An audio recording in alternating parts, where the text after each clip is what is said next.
माननीय प्रधानमंत्री जी से संदेश के लिए आग्रह था। नमस्कार। देश के करोड़ों नागरिक कोरोना वैश्विक महामारी से बहुत बहादुरी से लड़ रहे हैं। आज जिन hi-tech state of the art testing facility का लॉन्च हुआ है, उससे पश्चिम बंगाल, महाराष्ट्र और उत्तर प्रदेश को कोरोना के खिलाफ लड़ाई में और ताकत मिलने वाली है। साथियों, दिल्ली एनसीआर, मुंबई और कोलकाता आर्थिक गतिविधियों के भी बड़े सेंटर हैं। यहां देश के लाखों युवा अपने कैरियर को, अपने सपनों को पूरा करने आते हैं। अब तीनों जगह टेस्ट की जो उपलब्ध कैपेसिटी है, उसमें 10,000 टेस्ट की कैपेसिटी और जुड़ने जा रही है।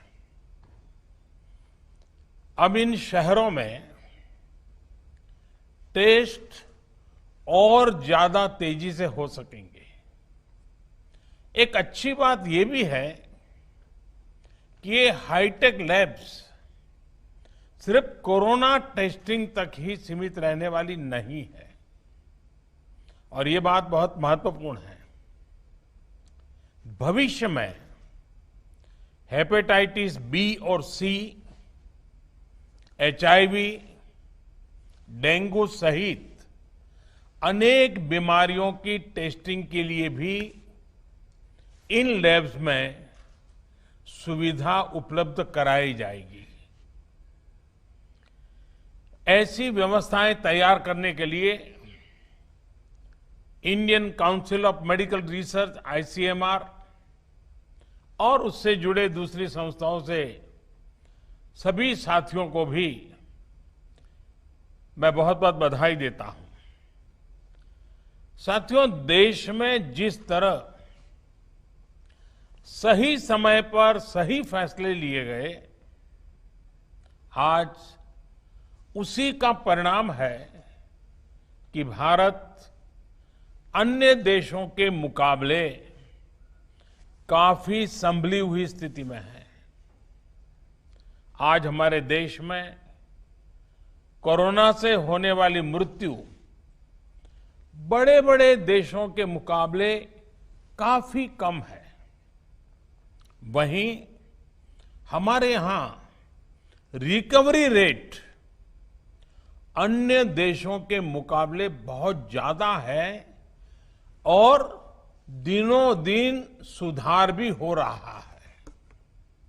आज भारत में कोरोना संक्रमित होने के बाद ठीक होने वालों की संख्या करीब करीब 10 लाख पहुंचने वाली है। साथियों, कोरोना के खिलाफ इस बड़ी और लंबी लड़ाई के लिए सबसे महत्वपूर्ण था कि देश में तेजी के साथ कोरोना स्पेसिफिक हेल्थ इंफ्रास्ट्रक्चर का निर्माण हो। इसी वजह से बहुत शुरुआत में ही केंद्र सरकार ने 15,000 करोड़ रुपए के पैकेज का ऐलान कर दिया था। आइसोलेशन सेंटर हो, कोविड स्पेशल हॉस्पिटल हो, टेस्टिंग, ट्रेसिंग और ट्रैकिंग से जुड़ा नेटवर्क हो, भारत ने बहुत ही तेज गति से अपनी क्षमताओं का विस्तार किया। आज भारत में 11,000 से ज्यादा कोविड फैसिलिटीज हैं, 11 लाख से ज्यादा आइसोलेशन बेड्स हैं। साथियों, जनवरी में हमारे पास कोरोना के टेस्ट के लिए जहां मात्र एक सेंटर था, आज करीब 1300 लैब्स पूरे देश में काम कर रही है। आज भारत में 5 लाख से ज्यादा टेस्ट हर रोज हो रहे हैं और आने वाले हफ्तों में इसको 10 लाख प्रतिदिन करने की कोशिश हो रही है। साथियों, कोरोना महामारी के दौरान हर कोई सिर्फ एक ही संकल्प के साथ जुटा है और वो संकल्प है एक एक भारतीय को बचाना है। इस संकल्प ने भारत को हैरतअंगेज परिणाम दिए हैं।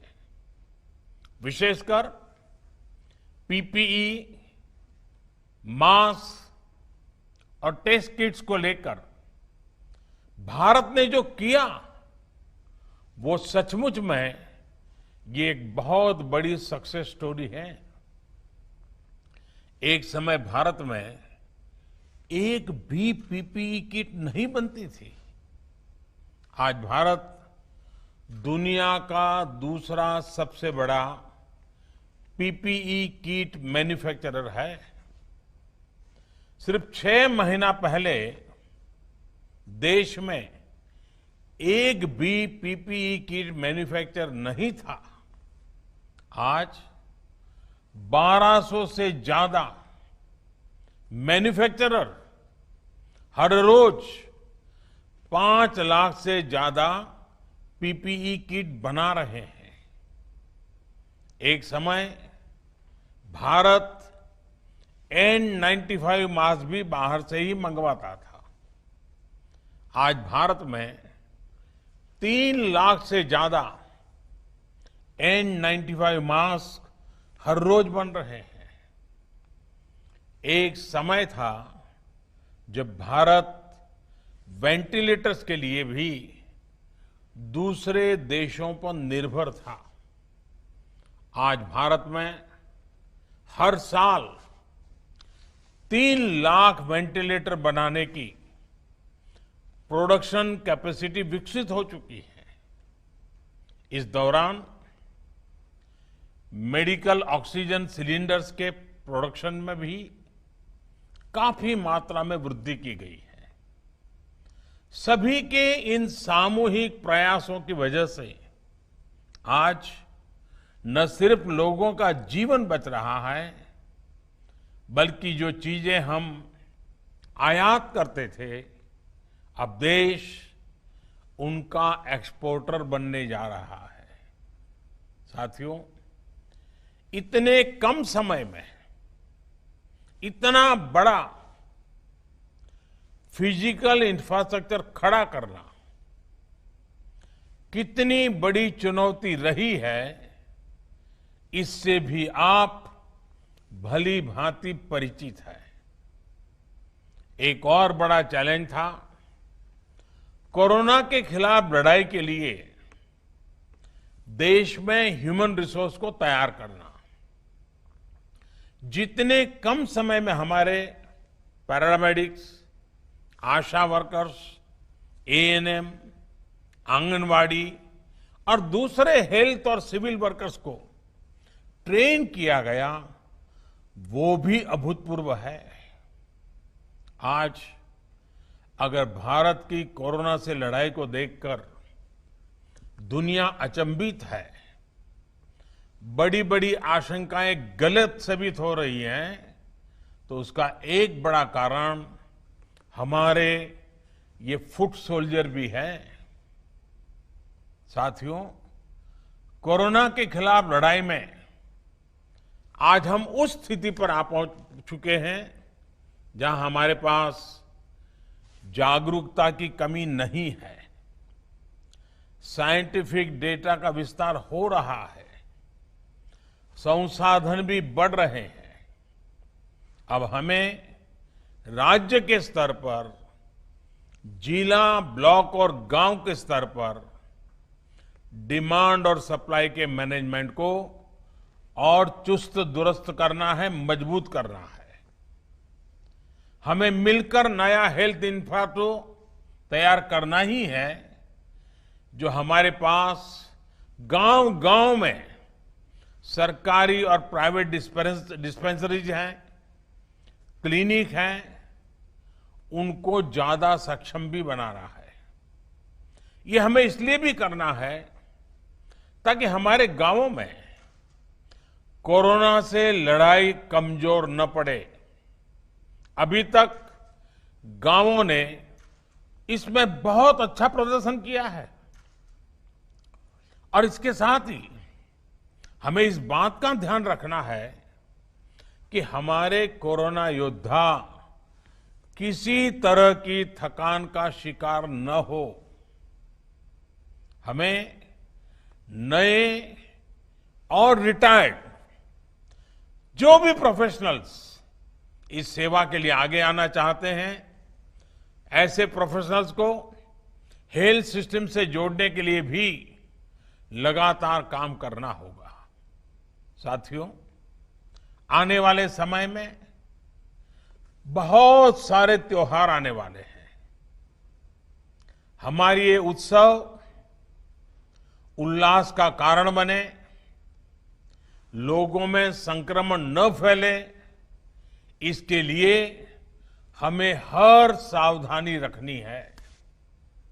हमें ये भी देखते रहना होगा कि उत्सव के इस समय में गरीब परिवारों को परेशानी ना हो।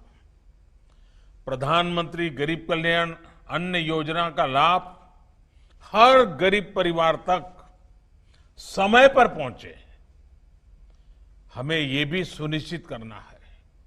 साथियों, हमारे देश के टैलेंटेड वैज्ञानिक कोरोना वैक्सीन के लिए तेजी से काम कर रहे हैं, लेकिन जब तक कोई प्रभावी दवा या वैक्सीन नहीं बनती, तब तक मास्क, 2 गज की दूरी, हैंड सैनिटाइजेशन की हमारा एकमात्र विकल्प है, एक प्रकार से एकमात्र हथियार है।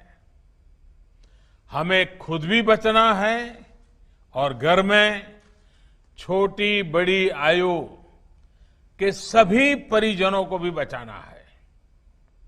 मुझे विश्वास है कि कोरोना के खिलाफ लड़ाई हम सभी मिलकर लड़ेंगे भी और जीतेंगे भी। एक बार फिर इन हाईटेक सुविधाओं के लिए बहुत बहुत बधाई देता हूं। आप सबका भी हृदय से बहुत बहुत आभार व्यक्त करता हूं।